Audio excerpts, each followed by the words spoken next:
Good morning students.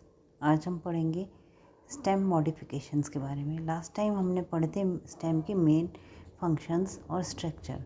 Stem plant को support प्रदान करता है। स्टेम दो तरह के होते हैं, वुडी और हर्बेशियस। जो इसके अलावा स्ट्रॉन्ग और वीक स्टेम, जो वीक स्टेम होते हैं वो सपोर्ट के लिए या तो ज़मीन पर रैंकिंग वृद्धि करते हैं, क्रीपर्स होते हैं, या फिर वो दूसरे प्लांट को सपोर्ट के लिए यूज़ करते हैं। तो वेरियस टाइप के जो मॉडिफिकेशन होते हैं सपोर्ट के लिए, वो tendrils, thorns, hooks, pillow plate और बल्बिल इन रूप में होते हैं। टेंड्रिल्स आप सब देखते हो, प्रतान जिनको कहते हैं, जैसे कि तुरई की बेल होती है जिसपे छल्लेदार मॉडिफिकेशन या स्ट्रक्चर पाया जाता है, जिसके कि सहारे से वो सहारे पे चढ़ता है। टेंड्रिल्स टेंड्रिल्स कैसे होते हैं? वायरी होते हैं, पतले तार के समान होते हैं, कॉइल्ड होते हैं, छल्ले के समान होते हैं, सेंसिटिव होते हैं, यानी किसी भी आधार के संपर्क में आते ही उसके चारों ओर लिपट जाते हैं। वीक स्टेम प्लांट में बनते हैं, ये टेंड्रिल्स कहलाते हैं। टेंड्रिल्स क्या होते हैं? वीक स्टेम में पाए जाने वो स्ट्रक्चर होते हैं जो कि वायरी होते हैं, तारनुमा होते हैं, कॉइल्ड होते हैं, छल्ले नुमा होते हैं और सेंसिटिव होते हैं सपोर्ट के प्रति। जो टर्मिनल बड होती है, इनमें अलग अलग प्लांट में अलग अलग, जैसे कि मैंने अभी बताया था, स्टेम पे दो तरह की बड होती है, टर्मिनल बड और एक्सिलरी बड। टर्मिनल बड होती है वो उसके टिप पे लगती है, और एक्सिलरी बड होती है वो ब्रांचेस के या लीफ के एक्सिल में लगती है। तो अलग अलग प्लांट में, कुछ प्लांट में जो टर्मिनल बड होती है, जैसे वाइटिस में या अंगूर में, वो टेंड्रिल में परिवर्तित होती है। पैसिफ्लोरा जो कि राखी बेल होती है, उसमें एक्सिलरी बड होती है, वो टेंड्रिल में चेंज होती है। ये तो हुआ टेंड्रिल, मतलब टेंड्रिल के सहारे से प्लांट सपोर्ट लेके और ऊपर चढ़ता है। दूसरा फिर है थॉर्न्स, कांटे। कांटों की सहायता से स्टेम ऊपर चढ़ता है। टेंड्रिल्स वायरी होते हैं, थिन होते हैं, जबकि कांटे हार्ड होते हैं, वुडी होते हैं, पॉइंटेड होते हैं, और ये भी टर्मिनल या एक्सिलरी बड किसी से भी उत्पन्न हो सकते हैं। वो प्रोटेक्शन प्रदान करते हैं, जैसे कि बगनवेलिया, डोरेंटा और करेशिया में टर्मिनल बड हो जाती होती है, वो एक थॉर्न्स का एक पेयर बनाती है। फिर हुक्स तीसरे होते हैं। अभी हमने देखा टेंड्रिल्स, थॉर्न्स और हुक्स। जो थॉर्न्स होते हैं वो सीधे होते हैं, लंबे होते हैं, जबकि ये हुक्स, जैसे कि हुक आप जानते हो, मुड़े हुए स्ट्रक्चर होते हैं, डायग्राम में भी देख रहे हो। ये वुडी होते हैं, कर्व्ड होते हैं, सेंसिटिव होते हैं, और ये भी एक्सिलरी या टर्मिनल बड किसी से भी उत्पन्न हो सकते हैं और क्लाइंबिंग में हेल्प करते हैं।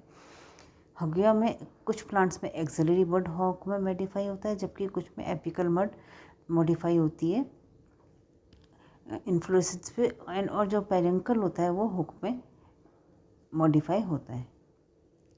फिल्लोक्लेड जैसे कि आप नागफनी में देखते हो, ये जो जीरोफिटिक प्लांट होते हैं, इनमें लीफ बहुत छोटी होती है। स्टेम जो होता है वो रूपांतरित होकर फोटोसिंथेसिस का काम करता है, मासल हो जाता है और फूड का स्टोरेज करता है। तो फिल्लोक्लेड जीरोफाइट्स में लीव जो होती हैं वो स्पाइंस में बदल जाती हैं ट्रांसपिरेशन को रोकने के लिए। मेन स्टेम जो होता है वो फ्लैटेंड स्ट्रक्चर बनाता है, जिसमें कि वाटर स्टोरेज और क्लोरोफिल का स्टोरेज रहता है और फोटोसिंथेसिस का काम करता है। ये प्लांट कहलाते हैं ये मॉडिफिकेशन कहलाते हैं फिल्लोक्लेड्स। ये पाए जाते हैं ओपनशिया, नागफनी में, कोकोलोबा और कैजुराइना में।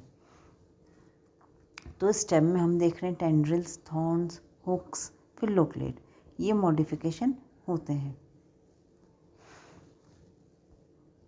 फिर एक तरह नया है बल्बिल्स। बल्बिल्स क्या होते हैं? इसमें प्लांट स्पीसीज में वेजिटेटिव और फ्लोरल बर्ड्स होती हैं, वो कंडेंस्ड ब्रांचेस, मतलब उसमें ब्रांचेस संघनित होती है और बहुत पास पास आ जाती हैं, और वो फूड का स्टोरेज करते हैं। ये मॉडिफाइड बर्ड्स जो होती हैं वो बल्बिल्स कहलाती हैं, जो कि वेजिटेटिव प्रोपगेशन में भी हेल्प करती हैं। डायोस्कोरिया में बल्बिल्स जो होती हैं लीफ के एक्सिल्स में बनती हैं, जबकि अगेव और ग्लोबा में बल्बिल्स ब्रैक्ट्स के एक्सिल में बनती है। फिर होते हैं, अभी हमने देखे थे एरियल मॉडिफिकेशन, अभी देख रहे हैं हम सब एरियल मॉडिफिकेशन। इन सब में प्लांट का स्टेम होता है वीक होता है और अंडरग्राउंड होता है। ये सब स्टेम्स जो होते हैं सब एरियल होते हैं और 4 तरह के होते हैं: रनर्स, स्टोलन्स, सकर्स और ऑफसेट्स। रनर्स जो होते हैं उसमें वीक स्टेम जो होता है, ये सब एरियल मॉडिफिकेशन है, जैसा कि मैंने अभी बताया। वीक स्टेम जो होता है वो सॉइल पे क्रीप करता है, सॉइल के सहारे सारे रेंगता हुआ चलता है और उसकी प्रत्येक नोड से रूट्स उत्पन्न होती हैं। एडवेंटियस या अपस्थानिक जड़ें उत्पन्न होती हैं। हमने रूट में पढ़ा था कि जो रूट रेडिकल से डेवलप नहीं होती है, स्टेम लीफ किसी अन्य पार्ट से डेवलप होती है, वो सब अपस्थानिक या एडवेंटियस रूट्स कहलाती हैं। जब ये इंटरनोड टूट जाती है तो नोड्स एक नया पौधा बना देती है। ऑक्जेलिस इसका एग्जाम्पल है। स्टोलन्स जो होते हैं, सब कुछ प्लांट में जो बेसल ब्रांचेस जो होती हैं वो स्टेम की नीचे, जैसा कि आप डायग्राम में देख रहे हो, ओब्लिकली बढ़ती हैं। ये ब्रांचेस स्टोलन कहलाती हैं। ये वेजिटेटिव प्रोपोगेशन में काम करती हैं। तो हम देख रहे हैं स्टेम की मॉडिफिकेशन किस किस के लिए होते हैं। उनकी क्लाइंबिंग के लिए, उनके फूड स्टोरेज के लिए और उनके प्रोपोगेशन के लिए। सकर्स, कुछ प्लांट में जो स्टेम होता है वो अंडरग्राउंड होता है। अंडरग्राउंड ब्रांचेस जो होती हैं ओब्लिकली नीचे बढ़ती हैं एक्सिलरी बड से और वो सॉइल के नीचे जाती हैं। ब्रांचेस जो होती हैं रूट्स बनाती हैं लोअर सरफेस पे और कहलाती हैं सकर्स। इसका एग्जांपल है क्राइजेंथेमम और मैंथा।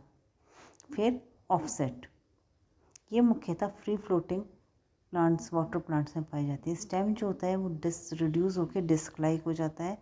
उसके ऊपर कई सारी लीव्स डेवलप हो जाती हैं एक रोजेट में, एक ग्रुप में। इन सब लीव्स की एक्सिलरी बड होती है, इनमें से एक शॉर्ट ब्रांच निकलती है जिसमें कि जो कि सिर्फ एक पर्व की लंबाई तक बढ़ती है और थोड़ा सा वाटर के ऊपर जाती है। ये ब्रांचेस ऑफसेट्स कहलाती हैं। ये जब ब्रांचेस टूटती हैं तो ये नए प्लांट में डेवलप होती है। तो ऑफसेट क्या होता है? सबसे पहले तो ये फ्री फ्लोटिंग वाटर प्लांट्स में पाई जाती है। इसमें स्टेम जो होता है रिड्यूस हो जाता है, डिस्क लाइक हो जाता है और इसमें जो लीव्स होती हैं वो रोजेट या एक गुच्छे में डेवलप होती है। इन लीव्स की जो एक्सिलरी बड होती है उससे एक छोटी सी ब्रांच निकलती है जो कि पानी के थोड़ा सा ऊपर निकल जाती है। ये जो छोटी ब्रांचेस होती है ऑफसेट कहलाती है और ये टूटकर नए प्लांट का निर्माण करती है। इसके बाद स्टेम एक साथ मल्टीपर्पस होता है, उसके लिए उसके मॉडिफिकेशन होते हैं। इसमें अंडरग्राउंड स्टेम, फूड, और अभी हमने देखा था एरियल मॉडिफिकेशन, फिर देखे थे सेबरियल मॉडिफिकेशन। ये हम देख रहे हैं अंडरग्राउंड मॉडिफिकेशन। इसमें अंडरग्राउंड स्टेम फूड को स्टोरेज करता है या वेजिटेटिव प्रोपगेशन करता है या प्लांट को हर्बीवोर्स एनिमल से प्रोटेक्शन प्राप्त करता है या स्थायित्व प्रदान करता है। ये मुख्यतः 4 तरह के होते हैं: राइजोम, कॉम, स्टेम ट्यूबर और बल्ब। राइजोम अदरक, ये अंडरग्राउंड होता है जो कि स्टेम के ज़मीन के नीचे हॉरिजॉन्टली ग्रो करता है। इसमें नोड्स और इंटरनोड्स होती हैं। नोड्स पे स्केल लीव्स पाई जाती हैं जो कि डॉर्सीवेंट्रली डिफरेंशिएटेड होती हैं, एरियल ब्रांचेस बनाती हैं और इसके डॉर्सल साइड से रिप्रोडक्टिव स्ट्रक्चर निकलते हैं जबकि वेंट्रल साइड से रूट्स निकलती हैं। ब्रांचेस जो होती हैं इसकी फूड मटेरियल स्टोर करती हैं और साथ ही साथ स्टेम की ग्रोथ में भी हेल्प करती है। जबकि टर्मिनल बड्स होती हैं वो एरियल ब्रांचेस को डेवलप करती हैं। जो अंडरग्राउंड स्टेम होता है एडवर्स एनवायरमेंटल कंडीशन में भी जिंदा रहता है। राइजोम के एग्जांपल है जिंजीबर ऑफिसिनेल्स, अदरक, कुरकुमा, लौंगा, हल्दी, म्यूसा पैराडिसिया,